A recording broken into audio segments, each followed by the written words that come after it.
हरियाणा की हर अपडेट के लिए बेल आइकन दबाएं और सब्सक्राइब करें STV हरियाणा न्यूज। नमस्कार, आप देख रहे हैं फटाफट हरियाणा और मैं हूं आपके साथ शुभेंदु सिंह।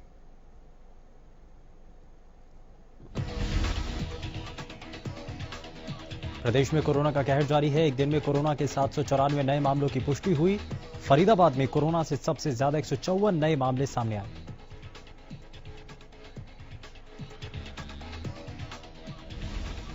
हरियाणा सरकार ने ग्रामीण क्षेत्रों में कृषि भूमि की रजिस्ट्री के लिए ई अपॉइंटमेंट लेने की प्रक्रिया शुरू करने का फैसला किया।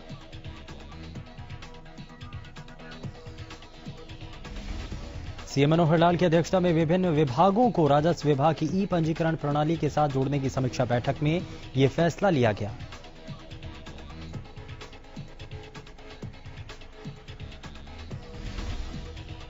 साथ ही जल्द ही नए सिरे से पंजीकरण का काम भी शुरू कराया जाएगा। वहीं बैठक में यह भी बताया गया कि राज्य में शहरी क्षेत्रों में कुल 32 लाख संपत्तियां हैं, जिनमें से 18 लाख संपत्तियों के डाटा को विभाग के पोर्टल पर अपलोड कर दिया गया है।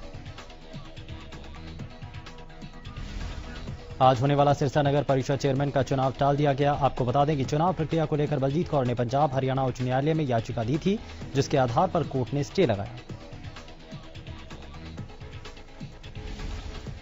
साथ ही पार्षदों के द्वारा राहुल सेतिया पर गंभीर आरोप लगाते हुए कहा कि उन्होंने सिरसा के विकास में रोड़े अटकाए हैं। पार्षदों का कहना है कि नवंबर 2018 में भी नगर परिषद चेयरमैन चुनाव को लेकर सेतिया गुट ने स्टे लिया था, जिसके चलते सिरसा का विकास बाधित रहा। आपको बता दें कि सोमवार को सांसद सुनीता दुग्गल और विधायक गोपाल कांडा की मौजूदगी में बीजेपी और एचएलपी की अहम बैठक हुई थी। मुख्यमंत्री मनोहर लाल के निर्देश पर हुई अहम बैठक में चेयरमैन पद के लिए पार्षद सुमंत शर्मा के नाम पर सहमति बनी थी, लेकिन कोर्ट के स्टे के बाद आज होने वाला चुनाव टाला गया। सिरसा से विधायक और एचएलपी अध्यक्ष गोपाल कांडा ने नगर परिषद चुनाव को लेकर हुई घटना को निंदनीय बताया। इस दौरान उन्होंने कहा कि जो लोग नगर का विकास नहीं चाहते, उन्होंने ही अड़ंगा लगाया है। वहीं उन्होंने बलजीत कौर पर सवाल उठाते हुए कहा कि हाईकोर्ट की ओर से जारी स्टे पर पार्षद बलजीत कौर का यह कहना है कि उन्होंने याचिका दायर करने को लेकर कोई हस्ताक्षर नहीं किए। अगर उन्होंने हस्ताक्षर नहीं किए तो उन्हें हाईकोर्ट और डीसी के सामने पेश होकर शपथ दे देनी चाहिए।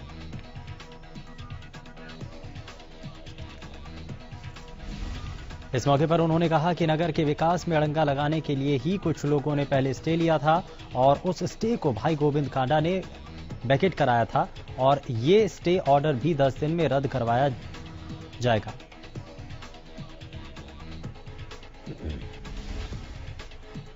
नेता प्रतिपक्ष भूपेंद्र सिंह हुड्डा ने चंडीगढ़ में प्रेस वार्ता की। इस दौरान उन्होंने प्रदेश में बढ़ते ओवरलोडिंग के घोटालों पर चर्चा की।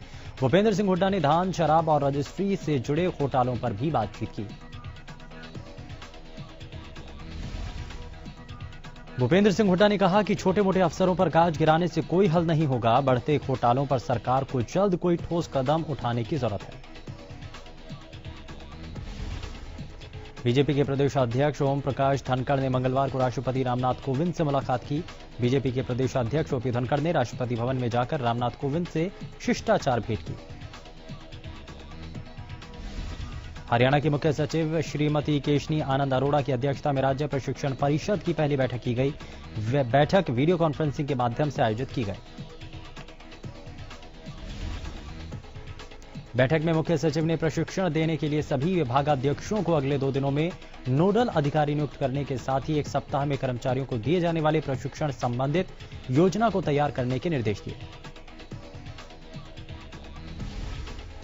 मुख्य सचिव श्रीमती केशनी आनंद अरोड़ा ने कहा कि प्रशिक्षण प्रकोष्ठ में एक वेब पोर्टल भी तैयार किया जाएगा, जिसमें प्रशिक्षण कार्यक्रमों की निगरानी, रिपोर्टिंग, प्रतिक्रिया विश्लेषण संबंधित जानकारियां शामिल होंगी। कोरोना के बढ़ रहे प्रकोप को ध्यान में रखते हुए अंबाला के मंदिरों में भी पूरे एहतियात के साथ जन्माष्टमी मनाई जा रही है। मंदिर के मुख्य द्वार पर श्रद्धालुओं के लिए मास्क और सैनिटाइजर का इंतजाम किया गया है। साथ ही इस बार मंदिर प्रबंधकों ने झांकी न निकालने का फैसला किया। इसी के साथ श्रद्धालुओं के लिए भी खास निर्देश जारी किए गए। प्रदेश में कोरोना के मरीजों का आंकड़ा बढ़ता ही जा रहा है। मंगलवार को पंचकुला में 26 नए कोरोना संक्रमित मरीज सामने आए, जिसकी पुष्टि Panchkula civil surgeon doctor Jasjeet Kaur ने की है। करनाल के कल्पना चावला मेडिकल अस्पताल से एक राहत की खबर सामने आई। दरअसल एक 80 साल का बुजुर्ग कोरोना को मात देकर घर लौट आया है। आपको बता दें कि डॉक्टर्स ने बुजुर्ग को फूल देकर अस्पताल से विदा किया। गौरतलब है कि बुजुर्ग हार्ट और बीपी के मरीज भी हैं जो 23 दिन पहले कोरोना पॉजिटिव होकर कल्पना चावला अस्पताल आए थे। कोरोना महामारी के बीच जहां सभी स्कूल कॉलेज बंद हैं, ऐसे में करनाल के कलामपुरा गांव में कुछ अलग ही नजारा देखने को मिला। कलामपुरा गांव के राजकीय उच्च विद्यालय में बच्चे पढ़ते हुए नजर आए। बिना मास्क कक्षा में बैठे दिखे छात्र और इस दौरान ना तो बच्चों ने मास्क पहन रखा था और ना ही शिक्षकों ने। इस विषय पर जब स्कूल के प्रिंसिपल से बातचीत की गई तो उनका कहना है कि बच्चे स्कूल में पढ़ने नहीं बल्कि लाइब्रेरी से बुक इशू करवाने आए थे।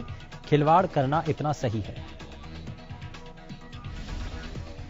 कोरोना को हराने के लिए अभी भी सावधानियां बरतने की जरूरत है, लेकिन गुरुग्राम में रोडवेज बसें न सिर्फ नियमों की धज्जियां उड़ाई जा रही हैं बल्कि सवारियों की जान भी जोखिम में डाली जा रही है।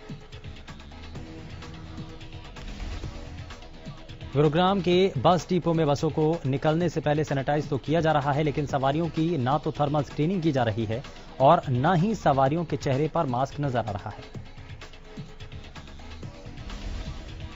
वैश्विक महामारी कोरोना की वजह से पूरी दुनिया को कई परेशानियों का सामना करना पड़ रहा है। स्वास्थ्य के साथ साथ लोगों को आर्थिक परेशानियों का भी भारी बोझ उठाना पड़ रहा है। यहां तक कि समाज का भविष्य संवारने वाले शिक्षक भी इससे छूते नहीं हैं। रेवाड़ी में भी एक निजी स्कूल के शिक्षक पर कोरोना की ऐसी मार पड़ी कि उन्हें अपनी आजीविका चलाने के लिए दीवारों पर पेंट करना पड़ रहा है। रेवाड़ी के राव तुलाराम स्टेडियम में स्वतंत्रता दिवस समारोह का आयोजन किया जाएगा। तैयारियों का जायजा लेने डीसी ने समारोह स्थल का निरीक्षण किया। आपको बता दें कि समारोह में सामाजिक न्याय एवं आधिकारिकता राज्य मंत्री ओम प्रकाश यादव बतौर मुख्य अतिथि शिरकत करेंगे। वहीं कोरोना वायरस के चलते इस बार समारोह में मास्क पहनना, हैंड सैनिटाइजेशन और सामाजिक दूरी की पालना करना अनिवार्य किया गया है।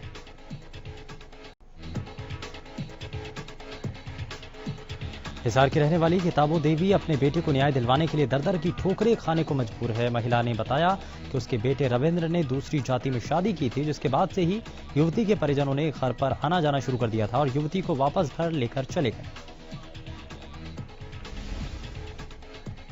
वहीं इस दौरान कई बार पंचायतें भी हुई, लेकिन उसे ससुराल नहीं भेजा गया। वहीं कुछ दिनों बाद महिला के बेटे का शव फांसी के फंदे पर लटका मिला। किताबो देवी का कहना है कि उसके बेटे रविंद्र को उसके ससुराल वालों ने मारकर फांसी पर लटका दिया।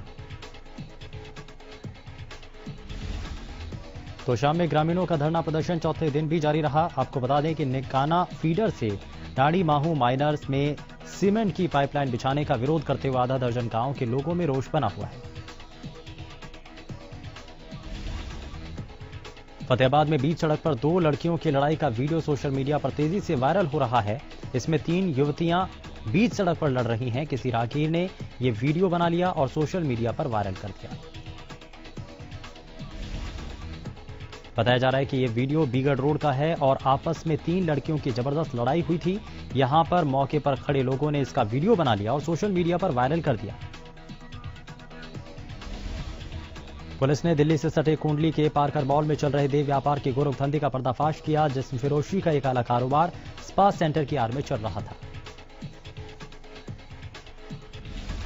छापेमारी के दौरान पुलिस ने 12 लोगों को गिरफ्तार किया, जिसमें 8 युवतियां और 4 युवक शामिल हैं। गिरफ्तार युवक दिल्ली और सोनीपत के रहने वाले हैं, तो वहीं युवतियां दिल्ली की रहने वाली बताई जा रही हैं। सूत्रों के मुताबिक सोमवार देर शाम को कुंडली थाना प्रभारी रवि कुमार अपनी टीम के साथ गश्त कर रहे थे। इसी दौरान सूचना मिली कि पार्कर मॉल के अंदर एक स्पा सेंटर में जिस्म फिरोशी का कारोबार चल रहा है, जिस पर पुलिस टीम ने कार्रवाई करते हुए स्पा सेंटर पर छापा मारा और देह व्यापार के काले कारोबार का भंडाफोड़ किया। इंजीनियर का अपहरण कर मारपीट करने, अश्लील वीडियो बनाने और 2 लाख की फिरौती मांगने वाले दोनों आरोपियों को पुलिस ने गिरफ्तार कर लिया। दरअसल रविवार को पीड़ित ने पुलिस को शिकायत दर्ज कराई थी। पीड़ित ने बताया कि वो जान पहचान में एक लड़की से मिलने गया था, जहां से निकलने के दौरान 2 युवकों ने उसका अपहरण कर लिया। आपको बता दें कि अपहरणकर्ता लड़की से मिले हुए थे, जिसके बाद पीड़ित युवक को एक होटल में ले जाकर बंधक बना लिया और 2 लाख की फिरौती की मांग की। इतना ही नहीं, इस दौरान युवक को निर्वस्त्र कर उससे मारपीट की गई। दोनों बदमाशों ने पीड़ित को कहीं ले जाकर मारने का प्लान बनाया, लेकिन उसी वक्त पीड़ित युवक ने गाड़ी से कूदकर अपनी जान बचा ली और पुलिस को इसकी सूचना दी।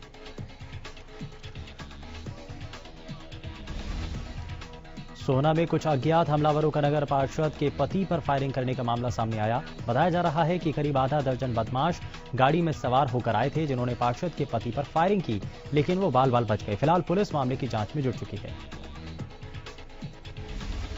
उधर नगर पार्षद कमलेश नंदा के पति हरीश नंदा के कार्यालय में सोमवार को करीब आधा दर्जन लोग आ गए और उनसे गाली गलौज शुरू कर दी। इसी दौरान एक बदमाश ने रिवॉल्वर निकालकर उन पर गोली चला दी और मौके से फरार हो गए। फिलहाल पुलिस मामले की छानबीन में जुट चुकी है।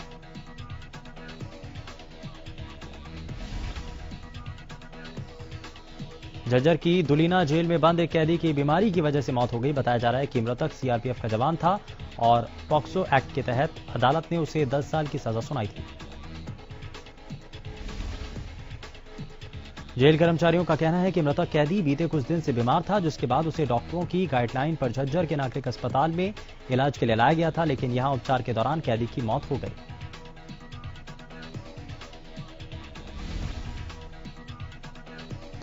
पानीपत के निम्बरी गांव के सरपंच की हत्या के मामले में उम्र कैद की सजा काट रहे शराब ठेकेदार कुलदीप की हत्या कर दी गई। वो जमानत पर घर आया हुआ था। शराब ठेकेदार पर पहले गंडासी और डंडों से हमला किया गया, फिर सिर में 2 गोलियां दागकर हत्या कर दी गई। हत्या पूर्व सरपंच के भाई ने अपने साथियों के साथ मिलकर की। हत्या के बाद आरोपी युवक बाइक से फरार हो गए। फिलहाल निम्बरी गांव में तनाव का माहौल बना हुआ है। यमुनानगर की मानकपुर सड़क पर 2 दिन से लापता फोटोग्राफर का शव बरामद हुआ। सूचना पाकर मौके पर पहुंची पुलिस ने शव को कब्जे में लेकर आगे की कार्रवाई शुरू कर दी है।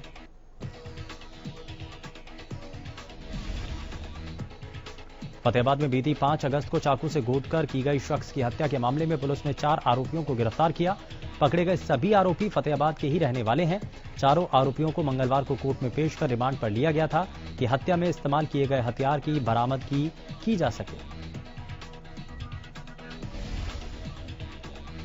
मौसम विभाग ने संभावना जताई है कि शनिवार रात से उत्तरी हरियाणा के इलाकों में बारिश हो सकती है। इसके अलावा 9 अगस्त से 12 तक पूरे हरियाणा में मानसून की बारिश होगी।